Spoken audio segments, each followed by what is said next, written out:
Welcome. Today we're reading the chapter The Oracle of the novel Adventures of Huckleberry Finn. Now, sit tight and let's get into it. Well, 3 or 4 months run along, and it was well into the winter now.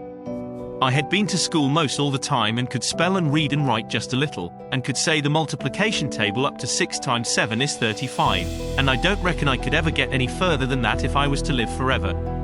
I don't take no stock in mathematics, anyway. At first I hated the school, but by and by I got so I could stand it. Whenever I got uncommon tired I played hooky, and the hiding I got next day done me good and cheered me up. So the longer I went to school the easier it got to be. I was getting sort of used to the widow's ways, too, and they weren't so raspy on me. Living in a house and sleeping in a bed pulled on me pretty tight mostly, but before the cold weather I used to slide out and sleep in the woods sometimes, and so that was a rest to me. I liked the old ways best, but I was getting so I liked the new ones, too, a little bit.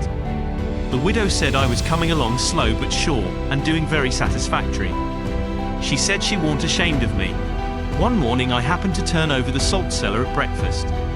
I reached for some of it as quick as I could to throw over my left shoulder and keep off the bad luck, but Miss Watson was in ahead of me and crossed me off. She says, "Take your hands away, Huckleberry. What a mess you're always making." The widow put in a good word for me, but that weren't going to keep off the bad luck, I knowed that well enough. I started out, after breakfast, feeling worried and shaky, and wondering where it was going to fall on me, and what it was going to be. There is ways to keep off some kinds of bad luck, but this wasn't one of them kind, so I never tried to do anything, but just poked along low-spirited and on the watch out. I went down to the front garden and clumb over the stile where you go through the high board fence. There was an inch of new snow on the ground, and I seen somebody's tracks. They had come up from the quarry and stood around the stile a while, and then went on around the garden fence. It was funny they hadn't come in, after standing around so. I couldn't make it out. It was very curious, somehow. I was going to follow around, but I stooped down to look at the tracks first. I didn't notice anything at first, but next I did. There was a cross in the left boot heel made with big nails, to keep off the devil. I was up in a second and shinning down the hill. I looked over my shoulder every now and then, but I didn't see nobody. I was at Judge Thatcher's as quick as I could get there. He said, "Why, my boy, you are all out of breath. Did you come for your interest?" "No, sir," I says. "Is there some for me?" "Oh, yes, a half-yearly is in last night over $150. Quite a fortune for you. You had better let me invest it along with your 6,000, because if you take it you'll spend it." "No, sir," I says, "I don't want to spend it. I don't want it at all, nor the 6,000, nother. I want you to take it. I want to give it to you, the 6,000 and all." He looked surprised. He couldn't seem to make it out. He says, "Why, what can you mean, my boy?" I says, "Don't you ask me no questions about it, please. You'll take it, won't you?" He says, "Well, I'm puzzled. Is something the matter?" "Please take it," says I, "and don't ask me nothing, then I won't have to tell no lies." He studied a while, and then he says, "Oh ho, I think I see. You want to sell all your property to me, not give it." "That's the correct idea." Then he wrote something on a paper and read it over, and says, "There, you see it says, for a consideration. That means I have bought it of you and paid you for it. Here's $1 for you. Now you sign it." So I signed it, and left. Miss Watson's nigger, Jim, had a hairball as big as your fist, which had been took out of the fourth stomach of an ox, and he used to do magic with it. He said there was a spirit inside of it, and it knowed everything. So I went to him that night and told him Pap was here again, for I found his tracks in the snow. What I wanted to know was, what he was going to do, and was he going to stay?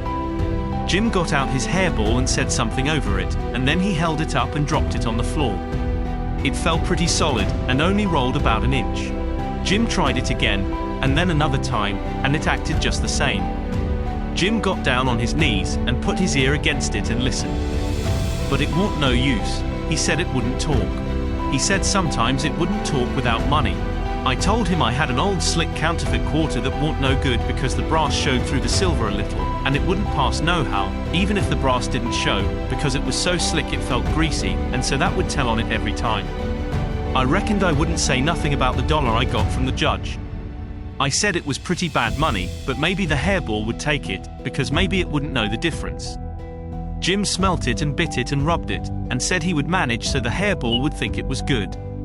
He said he would split open a raw Irish potato and stick the quarter in between and keep it there all night, and next morning you couldn't see no brass, and it wouldn't feel greasy no more, and so anybody in town would take it in a minute, let alone a hairball.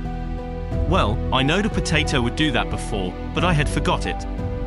Jim put the quarter under the hairball and got down and listened again. This time he said the hairball was all right. He said it would tell my whole fortune if I wanted it to.